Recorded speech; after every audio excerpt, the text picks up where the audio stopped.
नाजरीन आदाब, मैं हूं आपका दोस्त मोहम्मद जावेद और आप देख रहे हैं ASG न्यूज़। नाजरीन आइए पेश है आज की अहम तरीन खबर, देखते हैं। अस्सलाम वालेकुम नाजरीन, इस वक्त हम यहाँ पे मौजूद है एक ऐसी शख्सियत के साथ हम मुलाकात करने जा रहे हैं जो मोहताज तारुफ नहीं। यकीनन आप जब स्क्रीन पे देखते हैं तो बर्रे सगीर में कोई ऐसी शख्सियत या ऐसा शख्स ना होगा जो ऐसी शख्सियत को नहीं जानता है।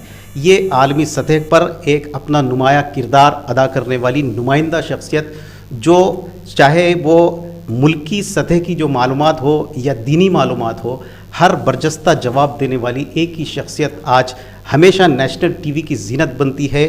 और कई इनके ऐसे भी लोग और ऐसे चाहने वाले भी हैं जो इनकी क्लिप का और इनके एहसासात का और इनके जज्बात का और इनके जो मशवरों का और इनके मैसेज का इंतज़ार करते हैं। आइए मैं इन्हीं से मुलाकात करता हूं। सबसे पहले हमारे इस चैनल में मुलाकात करने के लिए बहुत बहुत शुक्रिया और अस्सलाम वालेकुम। वालेकुम अस्सलाम वरहमतुल्लाहि वबरकातुहू। मैं मुबारकबाद देना चाहता हूं हमारे पास के आज के सहाफ़त से जुड़े हुए तमाम भाइयों को। इस चैनल के ज़रिए मुसलमानों की तरफ से एक बहुत बड़ा खिला, एक स्पेस हो गई थी मीडिया में, और हमारा नज़रिया सही मानों में मुल्क और दुनिया के और हमारे मुल्क वासियों के मफाद में सही पहुंच नहीं रहा था। तो आज की तारीख़ में जो ये चैनल्स उठे हैं सिटी लेवल पर, स्टेट लेवल पर, मैं मुबारकबाद पेश करना चाहता हूँ और अल्लाह से दुआ करता हूँ कि अल्लाह इनके खैर में इजाफ़ा फरमाए, अल्लाह ताला और शर से महफूज रखे रब्बिल आलमीन। सब ख़ास तौर पे जो मौजूदा जो सूरत हाल है, इस सूरत हाल में अब जो मिलत इस्लामिया के ताल्लुक़ से मैं आपसे बात करना चाहूँगा। तो मेरा सवाल ये है कि आज के माहौल में या आने वाले दौर में या जो दौर अब ज़ेर दौरान है, इसके अंदर सबसे ज़्यादा आज उम्मत को या सियासी ताकत की ज़रूरत है, या एजुकेशन में इल्म की ज़रूरत है, या जो है मीडिया के ज़रिए जो है ना इस शोबे में आगे आने की ज़रूरत है। बड़ा उम्दा सवाल आपने किया है। मैं समझता हूँ एक सवाल के अंदर आपने कई चीज़ों को माशाल्लाह से कवर कर लिया है, और मैं जवाब देते वक्त बावक़्त अंग्रेज़ी के अल्फाज इस्तेमाल कर लेता हूँ। मेरी उर्दू आप लोगों की उतनी फसीह नहीं है, लेकिन मैं उम्मीद करता हूँ कि हमारे नाज़रीन बात को समझ जाएंगे इंशाअल्लाह। सवाल जो है कि क्या उम्मत का रिक्वायरमेंट एक्चुअल क्या है, मैं समझता हूँ उम्मत का सबसे अहम रिक्वायरमेंट है अल्लाह, उसके नबी सल्लल्लाहु अलैहि वसल्लम का सही तारुफ और प्यारे नबी सल्लल्लाहु अलैहि वसल्लम की ज़िंदगी पर एक गहरी नज़र डालना।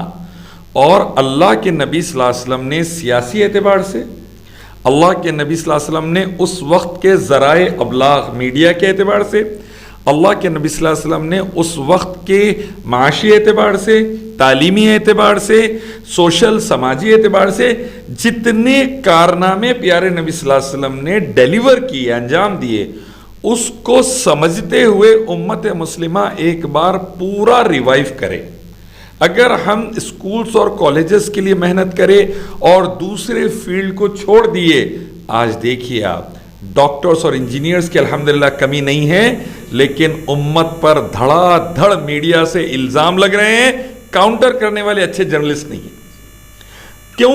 कहीं ना कहीं हमारे हाथ से ज़राए इब्लाग की फील्ड स्लिप हो गई या हम काफ़ी पीछे रह गए। अब दूसरी बात, माशी एतबार से हमने कोशिश की कि कैसा तो भी लोग अच्छे नौकरियों पे जाए, जॉब्स पे जाए, लेकिन सूदी निज़ाम को कवर नहीं किया, ख़त्म नहीं किया। नतीजे में अमीर भी हुए तो कहीं ना कहीं सूद के चक्करों में बर्बादी पीछे लगी रही, ज़कात का निज़ाम लेकर नहीं आए। तो ऐसी एतबार से, समाजी एतबार से हमने कोशिश की कि हमारा अपलिफ्टमेंट हो, बिल्डिंग्स वगैरह बने, और अल्लाह का एहसान है मिडल ईस्ट वगैरह जाकर वहाँ से आकर अल्हम्दुलिल्लाह काफ़ी माशी एतबार से सुधार आया, लेकिन इखलाकी एतबार से कहीं गिरावट हो गई। आज हमारे नौजवान बच्चे बाद वक़्त ऐसे ऐसे केसेस में पकड़े जा रहे हैं जिसका तसव्वुर 80s या 90s में मैं और आप नहीं करते थे, हमने कभी वो सोचा भी नहीं था। तो एक चीज़ की तरफ ध्यान है और दूसरी स्लिप हो रही है। तो मैं समझता हूँ वलक़द काना लकुम फ़ी रसूलिल्लाहि उस्वतुन हसना, the best example for you is the life of prophet Muhammad सल्लल्लाहु अलैहि वसल्लम। तुम्हारे लिए बेहतरीन मिसाल मोहम्मद सल्लल्लाहु अलैहि वसल्लम की हयात तैयबा है, वो पूरी मिसाल हम नहीं लिए। तो गुजारिश ये है उम्मत मुस्लिमा से कि आप तालीमी, समाजी, सियासी, माशी और ज़राए इब्लाग के मामले में پیارے نبی صلی اللہ علیہ وسلم کی حیات طیبہ کو غور سے پڑھیں اور وہ پوری ایڈاپٹ کرنے کی کوشش کرے. اس وقت ذرائع ابلاغ تھا لیٹرز لکھنا. آپ اندازہ لگائیے مدینہ مشکل سے 50 گھروں پر ہے اور پیارے نبی صاحب وہاں سے لیٹرز لکھ رہے ہیں روم اور ایران کے بادشاہ کو. اور اللہ کے نبی کی وسیع النظری کا آپ اندازہ لگائیے, لوکل ورک کرنا ہے, ایکٹ لوکلی, تھنک گلوبلی بولتے, انٹرنیشنل لیول پہ رسول اللہ سوچ رہے ہیں جبکہ محنت گراؤنڈ پہ جاری ہے. تو یہ والا ایٹیٹیوڈ امت مسلمہ نے ڈیولپ کرنا ہے. حیدرآباد کے لیول پہ ہم ایکٹ کریں گے لیکن ٹارگٹ ہمارا رہے گا واشنگٹن ڈی سی تک. ہم گلوبل ٹارگٹس رکھ کے کام کریں گے, امن کے لیے, سلامتی کے لیے, بھائی چارگی کے لیے, اور سماجی اعتبار سے ہر برائی, چاہے کرائم ہو, غریبی ہو, بھکمری ہو, ریسزم ہو, کاسٹزم ہو, لنچنگ ہو, واٹ ایور اٹ از, اس کو ختم کرنے کے لیے ہم پوری کوشش کریں گے انشاءاللہ. سب ایک دوسرا ایک سوال ہے کہ عام طور پہ جو ہے نا کہا جا رہا ہے کہ ون ورلڈ آرڈر کی جو بات کی جا رہی ہے بین الاقوامی سطح پہ, تو اس حوالے سے آپ کی نظر میں اس مومنٹ کے اندر مسلمانوں کو کس قسم کا اس کا سامنا اور کیسی تیاری کرنی چاہیے؟ ہر دور میں ہر مذہب اور آئیڈیالوجی نے دنیا کی سپریمیسی کی کوشش کی ہے, یہ بات کوئی چھپے بھی نہیں ہے. سب میٹھے میٹھے باتیں سامنے کرتے, بیک آف دا مائنڈ سب کچھ چلتے رہتا کہ میں کیسا ٹاپ پہ جاؤں. کیپٹلسٹ لوگوں نے جان لگا دی, مال لگا دیا, اربوں روپے لگا دیا ورلڈ کے ٹاپ پہ آنے کے لیے. کمیونزم نے اپنے دور میں لاکھوں کروڑوں جانوں کو ختم کیا, اربوں خربوں روپیہ لگا دیا کمیونزم کو دنیا میں غالب کرنے کے لیے. ویسے ہی ایک دور میں کیا کہیں گے آپ کہ روم تھا جہاں پر مورتی پوجا بہت ہوتی تھی, تو روم سے نکلا الیگزینڈر دی گریٹ اور پوری دنیا میں اس نے اپنے مذہب کو, اپنی آئیڈیالوجی کو لاگو کرنے کی کوشش کی. چنگیز خان منگولیا سے نکلا اور مڈل ایسٹ سے ہوتے ہوئے افریقہ تک اور اس دور میں یورپ تک چلے گیا. ہر ایک کی اپنی ایک کوشش ہوتی ہے کہ میں ٹاپ پہ رہوں. آج بھی دیکھیے آپ, چائنا ہو, رشیا ہو, امریکہ ہو, یورپ ہو, جاپان ہو, G7 کنٹریز کے بڑے بڑے لوگ ہو, بڑی محبت سے اسٹیج پہ ملتے, ہاتھ ہلاتے, فوٹو سیشن ہوتا. اندر اندر انٹرنل پالیٹکس برابر چلتی, انہیں اس کی زمین کھینچتے رہتا, انہیں اس کی زمین کھینچتے رہتا تاکہ میں اوپر کیسے آؤں. تو اس اعتبار سے ون ورلڈ آرڈر پر 100 سے زیادہ ڈیبیٹس یونیفارم سول کوڈ کے نام پر ہمارے چینلوں پہ رکھ دیے گئے. تو مجھ سے پوچھے ٹائمز ناؤ, ریپبلک وغیرہ پہ, تو میں اتنا ہی بولا, زمین ایک, آسمان ایک, کائنات ایک, اس کا پیدا کرنے والا ایک, تو پھر قانون بھی ایک ہی رہنا, نہ آپ کا نہ میرا, بلکہ قرآن حدیث سے اور ویدا, گیتا, اپنشد, بائبل, گرو گرنتھ سے ایک سملیرٹیز نکال کر رب کے قانون کو لاگو کریے.